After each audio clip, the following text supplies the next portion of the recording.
പ്രവാചകൻ പറയുകയാണ്, സ്വർഗവാസികൾ പറയുകയാണ്, ഖബറിന്റെ അകത്ത് നിന്ന് എഴുന്നേറ്റ് വരുന്ന ദിവസമുണ്ടല്ലോ, പട്ടികിടയും പന്നുകിടയും കഴുതയെന്ന രൂപത്തിൽ പടച്ചവനെ ജനങ്ങളെ കടന്നു വരികയാണ്. ഒരു തുണിയില്ലാതെ ചുരുപ്പില്ലാതെ ഭക്തരായിട്ട് പേടിച്ച് വിറച്ചുകൊണ്ട് ജനങ്ങൾ മുഴുവനും അല്ലാഹുവേ തലതാഴ്ത്തി പിടിച്ചിട്ട് നിന്റെ പരലോകത്തേക്ക് കടന്നു വന്നപ്പോ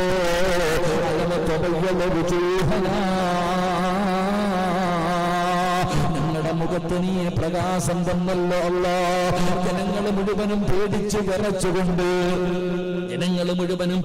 വിറച്ചുകൊണ്ട് എന്തിന് നിന്റെ പ്രവാചകന്മാര് പോലും ഭയന്നു പോകുന്ന ദിവസമാണ്, എല്ലാവരും പേടിക്കുന്ന ദിവസമാ.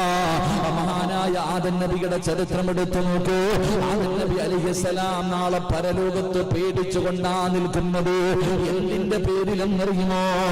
അല്ലാഹുവിന്റെ സ്വർഗത്തിൽ നിന്ന് കഴിക്കാൻ പാടില്ലെന്ന് പറഞ്ഞ പഴം കടിച്ചു പോയതിന്റെ പേരില് അല്ലാഹു ഇന്ന് ചോദിക്കുമ്പോ എന്ത് മറുപടി പറയണമെന്നറിയാതെ അല്ലാഹുവേ അബുൽ ബശറായ ആദം നബി പോലും പേടിച്ചു നിൽക്കുകയാ. നൂഹ് നബി പേടിച്ചാണ് നിൽക്കുന്നത്, ഇബ്രാഹിം നബി പേടിച്ചാണ് നിൽക്കുന്നത്, മൂസാ നബി പേടിച്ചാണ് നിൽക്കുന്നത്, പടച്ചവനെ യാക്കൂബ് നബി ഭയന്നാണ് നിൽക്കുന്നത്, ഈസാ നബി പേടിച്ചാണ് നിൽക്കുന്നത്. എന്തിനാണ് അഷ്റഫുൽ ഖൽഖ് നബി മുഹമ്മദ് മുസ്തഫ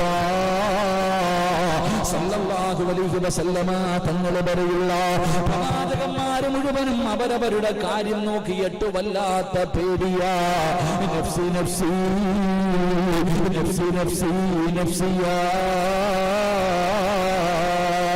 എല്ലാവർക്കും സ്വന്തം കാര്യമാ, എല്ലാവർക്കും സ്വന്തം കാര്യമാ. അവനവന്റെ കാര്യമല്ലാതെ മറ്റൊരു ചിന്തയുമില്ല. അന്നാണ് മനുഷ്യന് സ്വാർത്ഥനാകുന്നത്, റസൂലുള്ളാഹി ദിവസത്തെ കുറിച്ച് പരിചയപ്പെടുത്തിയത്. അവിടെ നിന്നുകൊണ്ട് ജനങ്ങളെ മക്കളുണ്ടല്ലോ, നമ്മളെ പൊന്നുപോലെ കൊണ്ടു നടക്കുന്ന നമ്മുടെ പ്രിയപ്പെട്ട പൊന്നാര മക്കളുണ്ടല്ലോ, ആ മക്കള് പടച്ചവനോട് പറയുന്നു, നാഥാ എന്റെ വാപ്പയുടെ നന്മയെടുത്ത് എനിക്കിതാ, എന്നിട്ട് എന്നെ സ്വർഗത്തിൽ വിട്. എന്റെ വാപ്പയുടെ നന്മ തികയുന്നില്ലെങ്കിൽ എന്റെ കൂടെപ്പിറപ്പിന്റെ നന്മതാ, എന്റെ കുടുംബക്കാരുടെ നന്മതാ, ഈ മരുഭൂമിയിൽ ഈ പരലോകത്ത് ഒരുമിച്ച് കൂടിയവരുടെ നന്മ മുഴുവനും എടുത്ത് എനിക്ക് തന്നിട്ട് എന്നെ മാത്രം നീ രക്ഷപ്പെടുത്ത്, ഇവരെ വേണമെങ്കിൽ നരകത്തിലിട്ട് എന്ന് ജനങ്ങൾ പറയുന്ന പരലോകത്ത് വെച്ച് റസൂലുള്ളാഹി തങ്ങൾ പറയുകയാ, യാ വൈലതാ യാ ഖസ്റതാ. ജനങ്ങളെ നിലവിളിക്കുകയാ, ജനങ്ങളെ ശപിക്കുകയാ, പരസ്പരം ശാപവാക്ക് പറയുകയാ. പടച്ചവനെ അങ്ങനെ എല്ലാവരും ഭയന്ന് വിറച്ചു നിന്നിരുന്ന ദിവസത്തില് നീ ഞങ്ങളുടെ മുഖത്ത് പ്രകാശം തന്നല്ലോ അല്ലാഹ്, പുഞ്ചിരി നൽകിയല്ലോ അല്ലാഹ്. എന്നിട്ട് ജനങ്ങളെ പറയുകയാ,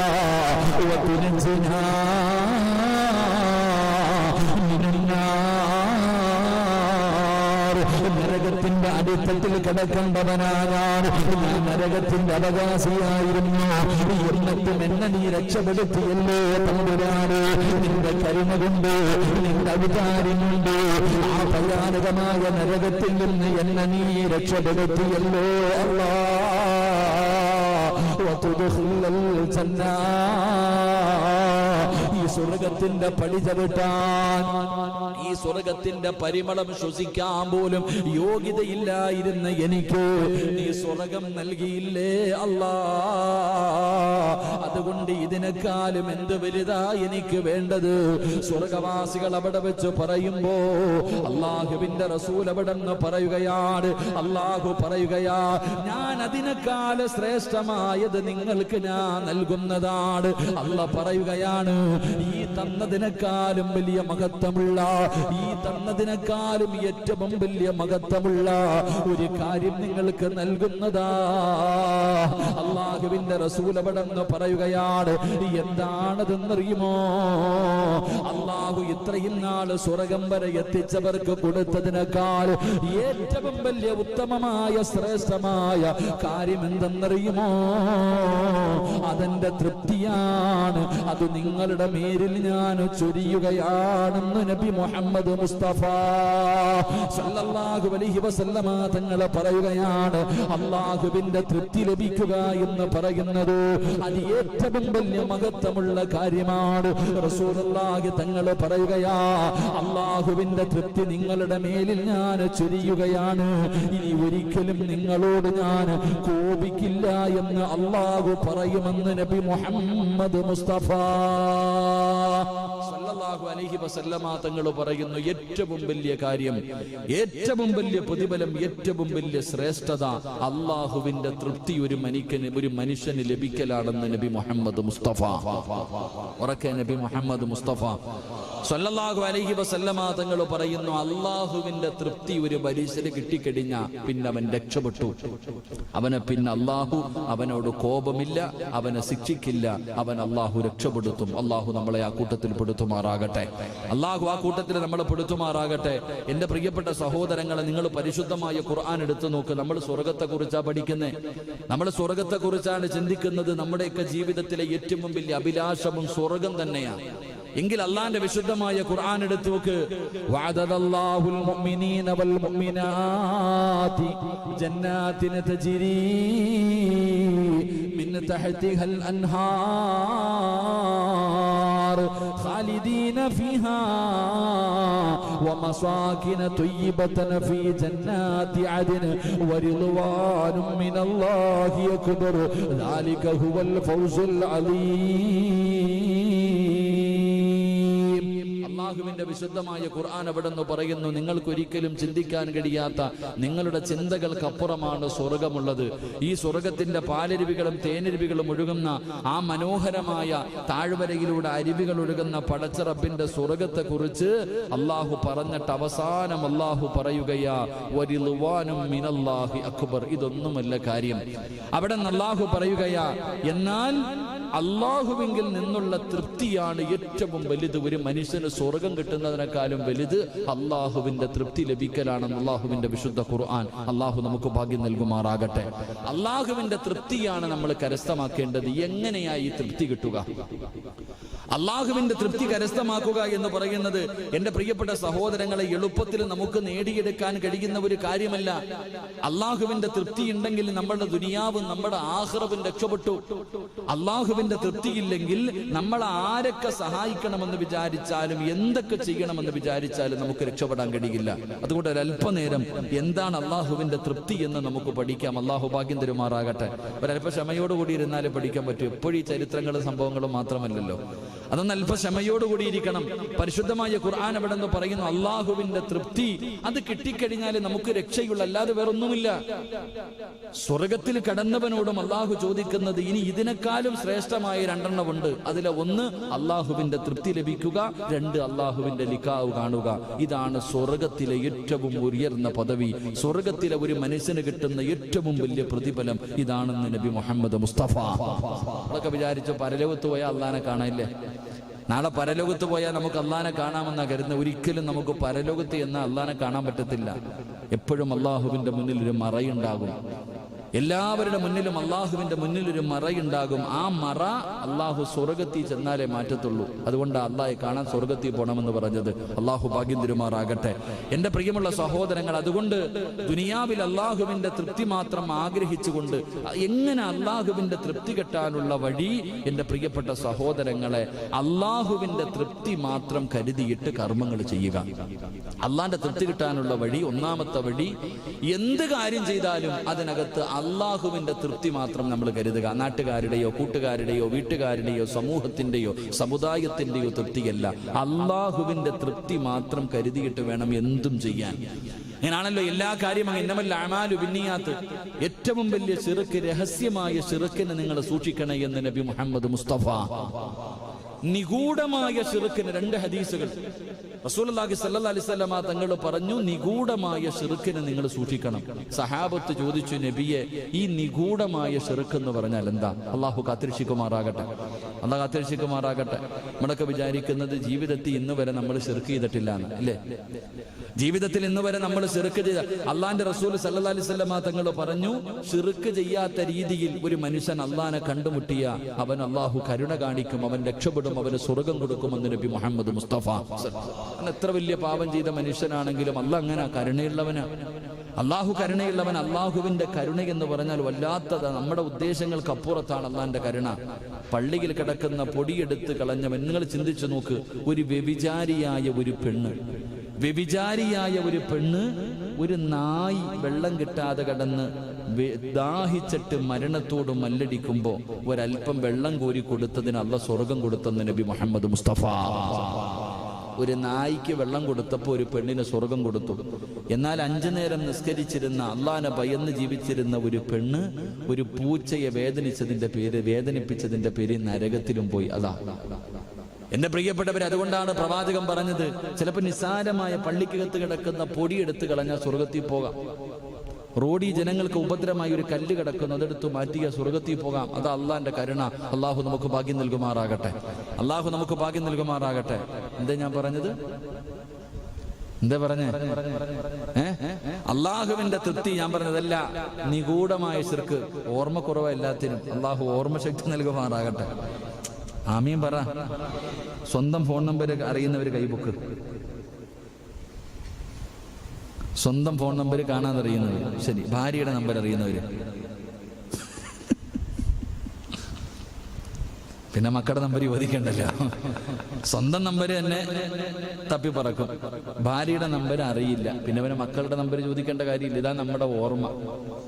അല്ലാഹു അലം. പണ്ടുള്ളവർക്കൊക്കെ നല്ല ഓർമ്മയായിരുന്നു. ഇപ്പൊ നമുക്ക് ആവശ്യമില്ലാത്തതേ ഓർമ്മയുള്ളൂ. അള്ളാഹു ഭാഗ്യം തരുമാറാകട്ടെ. എന്റെ പ്രിയപ്പെട്ടവരെ, നിഗൂഢമായ ശിർക്കിനെ നിങ്ങൾ സൂക്ഷിക്കണം. സഹാബത്ത് ചോദിച്ചു, നബിയെ, ഈ നിഗൂഢമായ ശിർക്ക് എന്ന് പറഞ്ഞാൽ എന്താ? നിഗൂഢമായ ശിർക്ക് എന്ന് പറഞ്ഞാൽ നമ്മൾ വിഗ്രഹങ്ങൾ ആരാധിക്കുക, അല്ലാഹുവിന് പങ്കുകാരൊക്കെ, അത് മാത്രമല്ല ശിർക്ക്, അത് വലിയ ശിർക്ക്. നിഗൂഢമായ ശിർക്ക് എന്ന് പറഞ്ഞാൽ മറ്റൊരാൾ കാണുന്നതിന് വേണ്ടി ഇബാദത്ത് ചെയ്യൽ, അത് നിഗൂഢമായ ശിർക്കാണെന്ന് നബി മുഹമ്മദ് മുസ്തഫ. ഞാൻ ഈ വഴുതു പറയുക. എന്തിനാ വഴുതു പറയണം? സിറാജ് നല്ല ഗുഡ, നല്ല പ്രഭാഷകന, നല്ല പ്രസംഗം. എന്തുവാടാ ഖുർആൻ വായത്തൊക്കെ, എന്തുവാ ഈ പ്രായത്തിൽ തന്നെ? എന്റെ ആഗ്രഹം, എന്റെ നിയത്ത് ഇതാണെങ്കിൽ പോയി. അള്ളാഹു കാക്കുമാറാകട്ടെ. ഒരാൾ നമസ്കരിക്കുന്നത് അള്ളാഹുവിന് വേണ്ടിയാകണം, അള്ളാഹുടെ തൃപ്തി കരുതിയിട്ടാകണം. മറ്റൊരാൾ കാണാൻ വേണ്ടിയാണെങ്കിൽ അത് ശിർക്കാന്നാ പറഞ്ഞേ. അല്ല പറയും, പോയി വേടിയില്. അബൂബക്കർ കാണാനല്ലേ നിസ്കരിച്ച്, ഓൻ്റെ അടുക്ക പോയി പ്രതിഫലം വാങ്ങിച്ചോ. ഇങ്ങനെ കളിയാക്കി അള്ളാഹു പറഞ്ഞു വിടും. അള്ളാഹു കാത്തിരക്ഷിക്കുമാറാകട്ടെ. എന്റെ പ്രിയപ്പെട്ട സഹോദരങ്ങളെ, പ്രവാചകൻ സല്ലല്ലാഹു അലൈഹി വസല്ലമ തങ്ങൾ പറഞ്ഞു, അവിടെ നിന്ന് പറയുന്നു, നീ കർമ്മങ്ങൾ ചെയ്യുമ്പോൾ അള്ളാഹുവിന്റെ തൃപ്തിയാണ് നീ കരുതേണ്ടത്. 2, അള്ളാഹുവിന്റെ തൃപ്തി ലഭിക്കുന്ന കർമ്മങ്ങൾ നീ ചെയ്യണേ എന്ന് നബിയുനാ റസൂലുള്ളാഹി. 2 കാര്യങ്ങളാ പറഞ്ഞത്. 1, എന്ത് നന്മ ചെയ്താലും നീ അതിലൂടെ അള്ളാഹുവിന്റെ തൃപ്തി മാത്രം കരുതണം.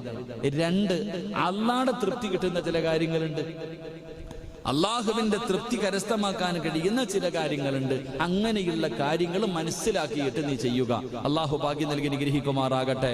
അതുകൊണ്ടാണ് അള്ളാഹു പറഞ്ഞത്, അള്ളാഹു പറയുകയാണ്, വമിനന്നാസി മയ്യസിരീ നഫ്സഹു ഇബ്തിഗാഅ മർളാത്തില്ലാഹ്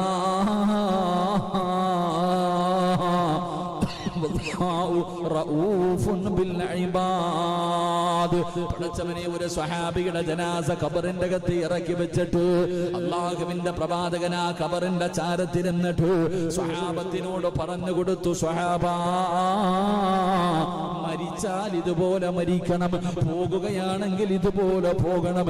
എന്നിട്ട് അള്ളാഹുവിന്റെ പ്രവാചകൻ അവിടെ നിന്ന് ഊതിക്കൊടുത്തതാണ്, വമിനന്നാസി മയ്യസിരീ നഫ്സഹു ഇബ്തിഗാഅ മർളാത്തില്ലാഹ്. ചില ആളുകളുണ്ട്, അവൻ അള്ളാഹുവിന്റെ തൃപ്തി തേടിക്കൊണ്ട് സ്വന്തം ജീവിതം തന്നെ അവൻ അള്ളാഹുവിനെ വിറ്റവനാണ്.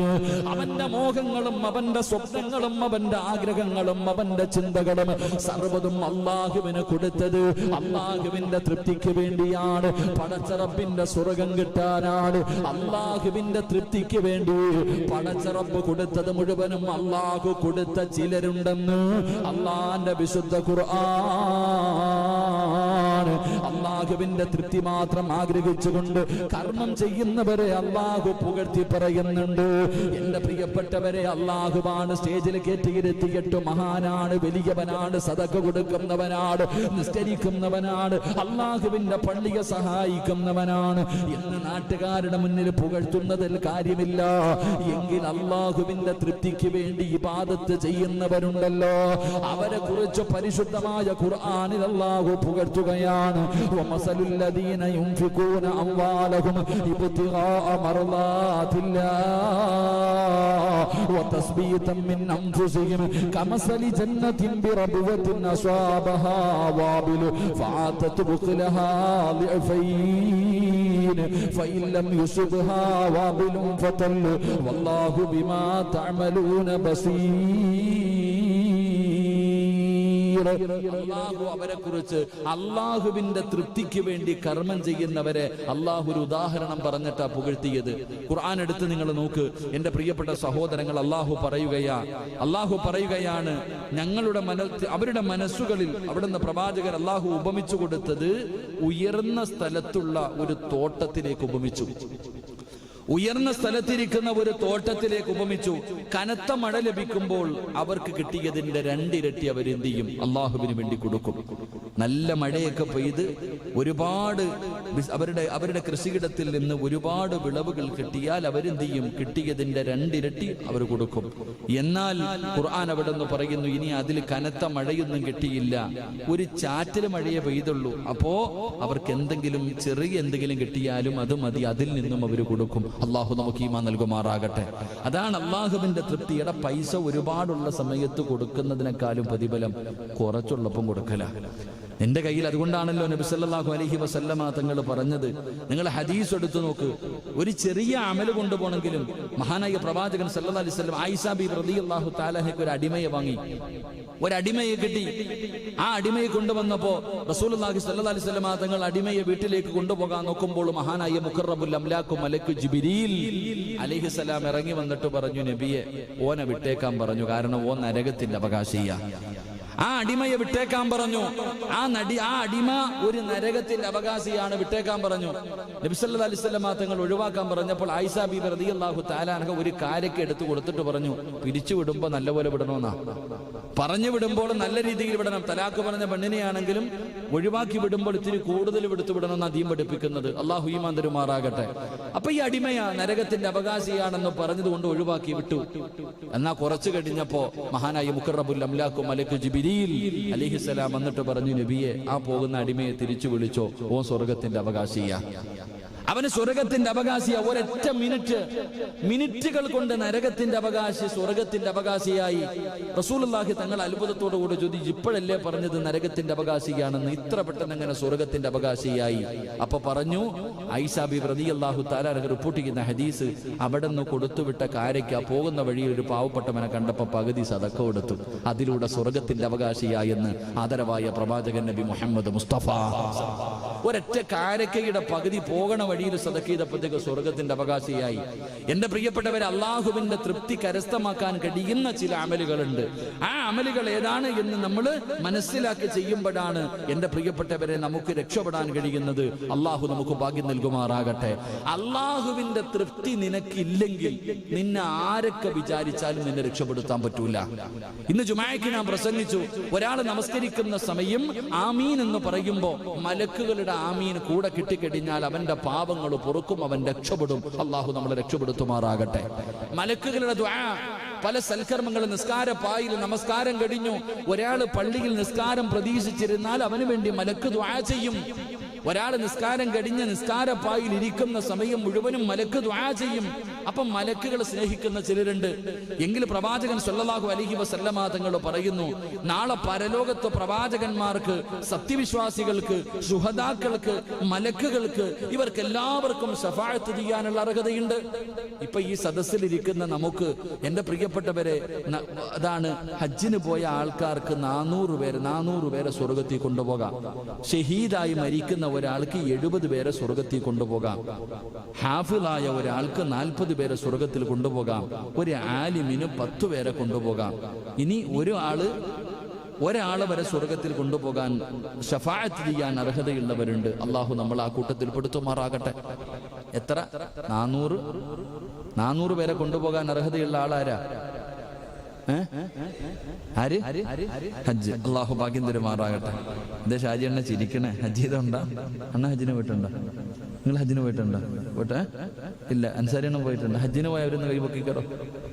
ചങ്ങായി മാത്രം. ഷൗക്കണ്ണനും പോയിട്ടുണ്ടല്ലേ? ഇൻഷാ അല്ലാഹ്. അള്ളാഹു ഹജ്ജിന് പോകാൻ ഭാഗ്യം തരുമാറാകട്ടെ. ഹജ്ജ് ചെയ്ത ഹാജിയാർക്ക് എത്ര പേരെ സ്വർഗ്ഗത്തിൽ കൊണ്ടുപോവാ? 400 പേരെ. വിഷമമില്ലെങ്കിൽ ഞാനൊരു കാര്യം പറയാം. ഇന്നത്തെ ഹാജിയാക്കന്മാരുടെ ജീവിതം കണ്ട ഓൻ തന്നെ സ്വർഗത്തിൽ പോവും. ചില ഹാജിയാക്കന്മാരുടെ സ്വഭാവം കണ്ട 400 പേരെ കൊണ്ടുപോകുന്നത് പോയിട്ട് ഓൻ തന്നെ സ്വർഗത്തിൽ പോകത്തില്ല. അങ്ങനത്തെ ജീവിതമാണ്. അങ്ങനല്ല, ഒരു ഹാജിയായിട്ട് ജീവിക്കണം. കാരണം അള്ളാഹു അതിഥിയായിട്ട് വിളിച്ച മനുഷ്യനാണ് നീ, സാധാരണ ഒരാളല്ല. ഹാജി എന്ന് പറയുന്നത് ഒരു പട്ടമല്ല, അത് അള്ളാഹു തരുന്ന ഒരു അംഗീകാരം, ഒരു സ്ഥാനം. അത് അള്ളാഹു തരുന്ന ഒരു സ്ഥാനം. അതെല്ലാവർക്കും കിട്ടൂല. പൈസ ഉള്ളവർക്ക് മാത്രം ഹജ്ജിന് പോകാൻ പറ്റും. അള്ളാഹു തരുന്ന ഒരു അംഗീകാരം. അല്ലാതെ പേരിന്റെ മുമ്പിൽ അൽ ഹാജ് ഇതിൽ കാര്യമൊന്നുമില്ല. ഇപ്പോഴും ഓർമ്മയുണ്ട്, ഈ അടുത്ത് നടന്നൊരു സംഭവം. ഇവിടുത്തെ പള്ളി ഞാൻ ഇതുവരെ കണ്ടിട്ടില്ല. വെള്ളിയാഴ്ചകളിൽ സെക്രട്ടറിയോ ആരെങ്കിലും പള്ളിയുടെ മുന്നിലിരിക്കും, പൈസ ഇങ്ങനെ എഴുതി മേടിക്കാൻ, മാസവരികളോ അല്ലെങ്കിൽ എന്തെങ്കിലും സംഭാവനകളൊക്കെ എഴുതി വാങ്ങാൻ വേണ്ടി ഇരിക്കാറുണ്ട്, ദ്വായൊക്കെ. അപ്പൊ ഒരാള് വന്നിട്ട് ഹജ്ജ് കഴിഞ്ഞിട്ട് വന്നതാ. ഹജ്ജ് കഴിഞ്ഞിട്ട് വന്നിട്ട് സെക്രട്ടറിയുടെ അടുക്കൽ ഒരു പൈസ കൊണ്ടുപോയി കൊടുത്തു ദ്വാ ചെയ്യാൻ. അപ്പൊ അയാൾ എഴുതി അബൂബക്കർ. ഒരു പേര് ഞാൻ പറയുന്നേ ഉള്ളൂ.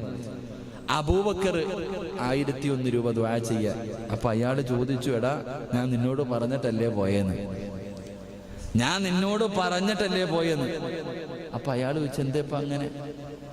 എടാ ഞാൻ ഹജ്ജിന് പോയപ്പോ നിന്നോട് പറഞ്ഞിട്ടല്ലേ പോയെന്ന്. എന്ന് പറഞ്ഞാ അബൂബക്കർ എന്ന് എഴുതിയത് ഇഷ്ടപ്പെട്ടില്ല, അൽ ഹാജ് എന്ന് അബൂബക്കർ എന്ന് എഴുതാത്തത് കൊണ്ട്. പള്ളിയുടെ സെക്രട്ടറിയോട് ചോദിക്കാൻ, ഞാൻ ഹജ്ജിന് പോയപ്പോ നിന്നോട് പറഞ്ഞിട്ടല്ലേ പോയ. അപ്പൊ ഇന്നത്തെ മനുഷ്യന്മാരുടെ ആഗ്രഹം നീയത്തതാ. അള്ളാഹു കാത്തിരിക്കുമാറാകട്ടെ. അള്ളാഹു ഈ പാവങ്ങൾക്ക് 3 പേര് ഹജ്ജിന് പോയിട്ടുണ്ട്. ഇൻഷാ അല്ലാഹ് ഞാനും പോയി ഒരു ഹജ്ജ് ചെയ്തിട്ടുണ്ട്. അൽഹംദുലില്ലാഹ്. അള്ളാഹ് സ്വീകരിക്കുമാറാകട്ടെ. എനിക്ക് 400 പേരെ ഒന്നും കൊണ്ടുപോകണ്ട, എനിക്കെങ്കിലും പോയാൽ മതി. അള്ളാഹു ഭാഗ്യം തരുമാറാകട്ടെ. ഹാഫിളീങ്ങൾ, ഷഹീദായി മരിക്കുന്നവർക്ക് 70 പേരെ സ്വർഗത്തിൽ കൊണ്ടുപോകാം. അള്ളാഹു ഭാഗ്യം തരുമാറാകട്ടെ. അപ്പൊ നമുക്ക് ഷഹീദായി മരിക്കാൻ പറ്റുമോ? യുദ്ധം വല്ലതും ഉണ്ടോപ്പാ? ജിഹാദിന് പോകാൻ എവിടെയെങ്കിലും യുദ്ധം നടക്കുന്നുണ്ടോ? ഇല്ല. അപ്പൊ പിന്നെ നമുക്ക് എങ്ങനെ പോകാൻ പറ്റുന്ന വഴി എന്താ? ഷഹീദായി മരിക്കണോ? ഷഹീദിന്റെ കൂലി കിട്ടണോ? അള്ളാഹു ഭാഗ്യം തരുമാറാകട്ടെ. ഷഹീദിന്റെ കൂലി വേണോ? പൈസയും വേണ്ട, യുദ്ധത്തിനും പോണ്ട. ഒരു എളുപ്പ വഴി പറയാം. പൈസയും കൊടുക്കണ്ട. ആരും ഇനിയിപ്പോ ഇസ്രായേലിലോ ഫലസ്തീനിലെങ്ങും പോണ്ട, ഇറാഖിലോ സിറിയയിലൊന്നും പോണ്ട. ഇൻഷാ അല്ലാഹ് നമുക്ക് ഇവിടെ ഇരുന്നുകൊണ്ട് തന്നെ ഷഹീദിന്റെ കൂടെ കൂടാം. അള്ളാഹു ഭാഗ്യം തരുമാറാകട്ടെ. എന്ത് ചെയ്യണം? ഒരു ദിവസം 20 വട്ടം നീ മരിക്കൂന്ന് ഓർത്താ മതി, വേറൊന്നും വേണ്ട. ഒരു ദിവസത്തിൽ 20 പ്രാവശ്യം ഞാൻ മരിക്കുമല്ലോ, ഞാൻ മരിക്കേണ്ടവനാണെന്നല്ലോ ബോധം, ആ ഒരൊറ്റ ഓർമ്മ മതി. നീ രക്ഷപ്പെട്ടു. നിനക്ക് ഷഹീദിന്റെ കൂലി അള്ളാഹു നൽകുമെന്ന് ആദരവായ പ്രവാചകൻ നബി മുഹമ്മദ് മുസ്തഫ. ആ ഓർമ്മ ഉണ്ടായിരുന്നെങ്കിൽ നമ്മളൊക്കെ ആരായിരുന്നു? അള്ളാഹു നമുക്ക് ഈമാൻ തരുമാറാകട്ടെ. പിന്നെ ഹാഫിളീങ്ങൾ, ഖുർആൻ പഠിച്ചവർ. അപ്പൊ ഞാൻ പറഞ്ഞു വന്നത്, ശഫാഅത്ത് ചെയ്യാനുള്ള അർഹത ചിലർക്ക് അല്ലാഹു കൊടുത്തിട്ടുണ്ട്. പക്ഷേ ഈ ശഫാഅത്ത് പ്രവാചകന്മാരാണെങ്കിലും മലക്കുകളാണെങ്കിലും ആര് ശഫാഅത്ത് ചെയ്താലും അത് സ്വീകരിക്കണമെങ്കിൽ അള്ളാഹു തൃപ്തിപ്പെട്ടവർക്ക് മാത്രമേ അത് കഴിയൂ എന്ന് നബിയുനാ റസൂലുള്ളാഹി അള്ളാഹു തൃപ്തിപ്പെട്ടവർക്ക് വേണ്ടി മാത്രമേ പ്രവാചകന്മാരാണെങ്കിലും സത്യവിശ്വാസികളാണെങ്കിലും ശുഹദാക്കളാണെങ്കിലും മലക്കുകളാണെങ്കിലും ആര് ശഫാഅത്ത് ചെയ്താൽ ആ ശഫാഅത്ത് അള്ളാഹു സ്വീകരിക്കണമെങ്കിൽ അവൻ അള്ളാഹു തൃപ്തിപ്പെട്ടവനായിരിക്കണം. ഈ ഇരിക്കുന്ന ഹാജിയാക്കന്മാര് 400 പേരെ സ്വർഗ്ഗത്തിൽ കൊണ്ടുപോകാൻ വേണ്ടി പെണ്ണുമ്പിള്ളയോ മക്കളെയോ കൂടപ്പുറപ്പുകളെ ആരെയെങ്കിലും ശഫാഅത്ത് ചെയ്യുമ്പോ അവർക്ക് പോകണമെങ്കിൽ അവരല്ല ഇഷ്ടപ്പെട്ടിരിക്കണം, ഇല്ലാതെ പറ്റൂല. അള്ളാന്റെ ഖുർആൻ എടുത്ത് നോക്ക്. യൗമഇദിൻ ലാ യൻഫഉ ശഫാഅതു ഇല്ലാ മൻ അദിന ലഹുർ റഹ്മാൻ വറളിയ ലഹു ഖൗലാ. അള്ളാഹുവിന്റെ വിശുദ്ധമായ ഖുർആനാ പറയുന്നത്. അതുകൊണ്ട് എന്റെ പ്രിയപ്പെട്ടവരോട് പറയുകയാണ്, പടച്ചവനെ നിനക്ക് ശഫാഅത്ത് വേണമെങ്കിലും അള്ളാഹുവിന്റെ തൃപ്തി വേണം. ഈ പറഞ്ഞു വന്നതിന്റെ ചുരുക്കം എന്തെന്നറിയുമോ? അള്ളാഹുവിന്റെ തൃപ്തിയില്ലാതെ ഒരു മനുഷ്യനും ഒന്നും ചെയ്യാൻ കഴിയില്ല, അവന് രക്ഷപ്പെടാൻ കഴിയൂല. അതുകൊണ്ട് എന്റെ പ്രിയമുള്ള സഹോദരങ്ങള്, മഹാനായ നബി മുഹമ്മദ് മുസ്തഫ സല്ലല്ലാഹു അലൈഹി വസല്ലമ തങ്ങൾ പറയുകയാണ്, അള്ളാഹുവിന്റെ തൃപ്തി നിങ്ങൾ കരസ്ഥമാക്കണേ. അള്ളാഹുവിന്റെ തൃപ്തി കിട്ടാനുള്ള വഴികളുണ്ട്. എന്ത് സൽക്കർമ്മം ചെയ്താലും നീ അള്ളാഹുവിന്റെ തൃപ്തി കരുതിയിട്ട് വേണം ചെയ്യാൻ. 2, അള്ളാഹു തൃപ്തിപ്പെടുന്ന കാര്യങ്ങളാണ് നീ നിന്റെ ജീവിതത്തിൽ ചെയ്യേണ്ടത്. 3, മഹാനായ പ്രവാചകൻ സല്ലല്ലാഹു അലൈഹി വസല്ലമ തങ്ങൾ അവിടുന്ന് പറയുകയാ, അള്ളാഹുവിന്റെ തൃപ്തി കിട്ടുന്നതിന് വേണ്ടി നിങ്ങൾ അള്ളാഹുവിനോട് ദുആ ചെയ്യണേ എന്ന് നബി മുഹമ്മദ് മുസ്തഫ സല്ലല്ലാഹു അലൈഹി വസല്ലമ തങ്ങൾ പറയുകയാണ്. അള്ളാഹുവിനോട് നിങ്ങൾ ദുആ ചെയ്യണം. നമ്മളെ കൊണ്ട് കഴിവിന്റെ പരമാവധി നമ്മൾ അള്ളാഹുവിനോട് ദുആ ചെയ്യണം. അള്ളാഹുവിന്റെ റസൂൽ അവിടുന്ന് പറയുകയാ, പരിശുദ്ധമായ ഖുർആൻ എടുത്തു നോക്ക്. മഹാനായ സുലൈമാൻ നബി അലൈഹിസ്സലാം,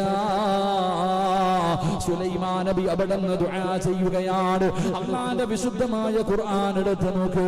സുലൈമാൻ നബി അല്ലാഹുവിനോട് ദുആ ചെയ്തത് എങ്ങനെയെന്നറിയുമോ?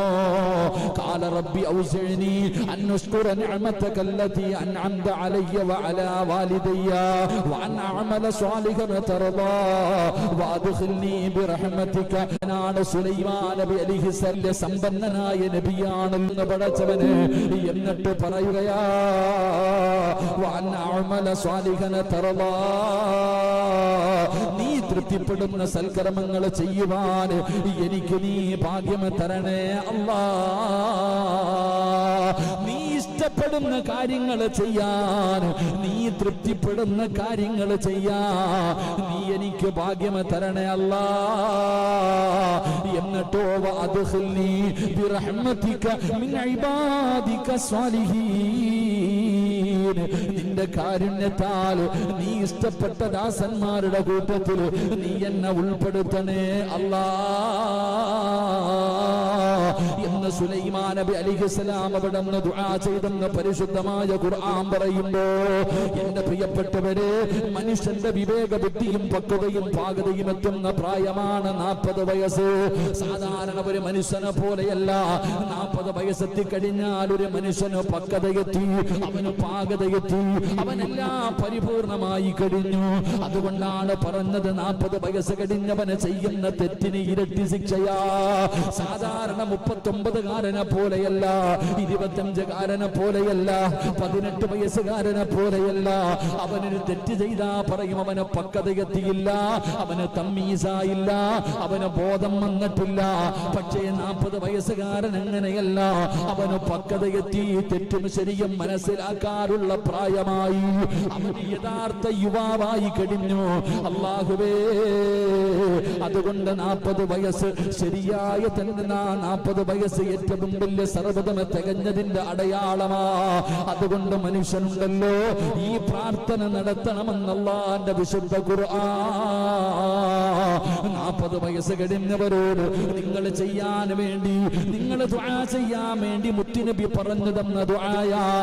റബ്ബനാ റബ്ബി, അവിടുന്ന് പടച്ചവനെ, റബ്ബി റബ്ബി ഔസിഅനി അൻ അശ്കുറ നിഅമതക അല്ലതി അൻഅംത അലയ്യ വഅലാ വാലിദയ്യ വഅൻ അഅമല സ്വാലിഹൻ തർദാ വഅസ്ലിഹ് ലീ ഫീ ദുർരിയതി ഇന്നി തുബ്തു ഇലൈക വഇന്നി മിനൽ മുസ്ലിമീൻ. 40 വയസ്സ് കഴിഞ്ഞ ആണും പെണ്ണും, 40 വയസ്സ് കഴിഞ്ഞ ആണാകട്ടെ പെണ്ണാകട്ടെ, അവര് ദുആ ചെയ്യേണ്ട കാര്യം എന്തെന്നറിയുമോ?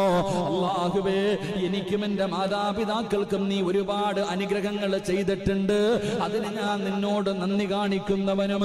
പടച്ചവനെ, നീ തൃപ്തിപ്പെടുന്ന സൽക്കർമ്മങ്ങൾ പ്രവർത്തിക്കാ നീ എനിക്ക് അല്ലാ ഭാഗ്യം തരണേ അല്ലാ. എന്നിട്ടോ വഅസ്ലിഹ് ലീ ഫീ ദുർരിയതി, എന്റെ സന്താനങ്ങളിൽ എനിക്ക് നന്മയുണ്ടാക്കി തരികയും ചെയ്യണേ അല്ലാ. എന്റെ പ്രിയപ്പെട്ടവരെ, ഈ പറയുന്ന ഖുർആനിലെ ഈ ആയത്ത് എന്റെ പ്രിയപ്പെട്ട സഹോദരങ്ങളെ, ഈ ദുആ എന്റെ പ്രിയപ്പെട്ടവരെ നിങ്ങൾ ഓതണമെന്ന് മഹാനായ നബിയിന റസൂലുള്ളാഹി. എന്റെ പ്രിയപ്പെട്ടവരെ, പരിശുദ്ധമായ ഖുർആൻ അവിടെ നിന്ന് പറയുന്നത് റബ്ബി ഔസിഅനി അൻ അഷ്കുറ നിഅമതക അല്ലതി അൻഅംത അലയ്യ വഅലാ വാലിദയ്യ വഅൻ അഅമല സ്വാലിഹൻ തർളാ വഅസ്ലിഹ് ലി ഫീ ദുർരിയതി ഇന്നി തുബ്തു ഇലൈക വഇന്നി മിനൽ മുസ്ലിമീൻ. എന്റെ പ്രിയപ്പെട്ട സഹോദരങ്ങളെ, ഈ സൂറത്തിലെ ഈ ആയത്ത് 40 വയസ്സ് കഴിഞ്ഞ ആണും പെണ്ണും എന്നും ഓതണമെന്ന് മഹാനായ നബിയിന റസൂലുള്ളാഹി. ഇൻഷാ അല്ലാഹ് ആയത്ത് ഏതാന്ന് വെച്ചാൽ ഇൻഷാ അല്ലാഹ് മുസമ്മിൽ ഉസ്താദിനോട് ചോദിച്ചാൽ മതി. ഇൻഷാ അല്ലാഹ് അറിയേണ്ടവർ എഴുതിയെടുക്കണം ഈ ആയത്ത്. എൻ്റെ ഊഹം ശരിയാണെങ്കിൽ 15-ാമത്തെ ജുസിലെങ്ങാണ്ടാണെന്ന് തോന്നുന്നു. സൂറത്തുൽ അഹ്കാഫിലാണ് ഈ ആയത്ത്. എൻ്റെ പ്രിയപ്പെട്ട 40 വയസ്സ് കഴിഞ്ഞ ആണും പെണ്ണും, എൻ്റെ പ്രഭാഷണം ലൈവായി കേൾക്കുന്ന 40 വയസ്സ് കഴിഞ്ഞ ആണും പെണ്ണും, സൂറത്തുൽ അഹ്കാഫിലെ ആയത്താണ് ഈ ആയത്ത്. ഇൻഷാ അല്ലാഹ് എല്ലാവരും എൻ്റെ പ്രിയപ്പെട്ടവരെ 40-45-ാമത്തെ ആ സമയമാണ് ആയത്ത്. ഏകദേശം 46-ാമത്തെ എങ്ങോട്ട് ആയത്താണെന്ന് തോന്നുന്നു. ഇൻഷാ അല്ലാഹ് എൻ്റെ ഊഹം, അള്ളാഹു ഓർമ്മശക്തി നൽകുമാറാകട്ടെ. എൻ്റെ പ്രിയപ്പെട്ടവരെന്തായാലും 50 ആയത്തിന് താഴെയാണെന്ന് തോന്നുന്നു. ഇൻഷാ അല്ലാഹ് മുസമ്മിൽ നോക്കിയാലേ ഇൻഷാ അല്ലാഹ് ഈ ആയത്ത് എന്റെ പ്രിയപ്പെട്ടവരെ, സൂറത്തുൽ അഹ്കാഫിലെ ഈ ആയത്ത് സെക്രട്ടറിയും പ്രസിഡന്റ് ഉൾപ്പെടെ സർവ്വ എണ്ണം ഇൻഷാ അല്ലാഹ് ഓതിക്കോണം. അള്ളാഹു ഈമാൻ നൽകുമാറാകട്ടെ. അള്ളാഹ് ഈമാൻ നൽകുമാറാകട്ടെ.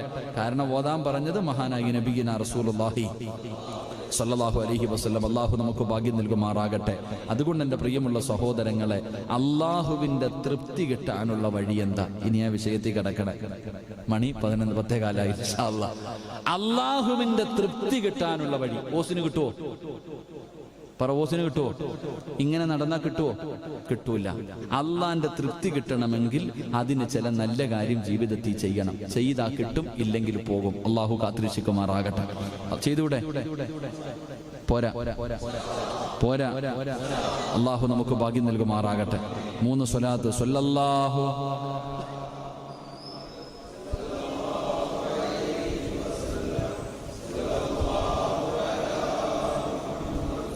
സല്ലല്ലാഹു അലൈഹി വസല്ലം. അല്ലാഹുമ്മ സല്ലി അലാ മുഹമ്മദ് യാ റബ്ബി സല്ലി അലൈഹി വസല്ലം. അല്ലാഹു സ്വീകരിക്കുമാറാകട്ടെ. അപ്പൊ അല്ലാഹുവിന്റെ തൃപ്തി കിട്ടാനുള്ള വഴി ഖുർആൻ തന്നെ പറയാ, ഞാൻ പറയല്ല.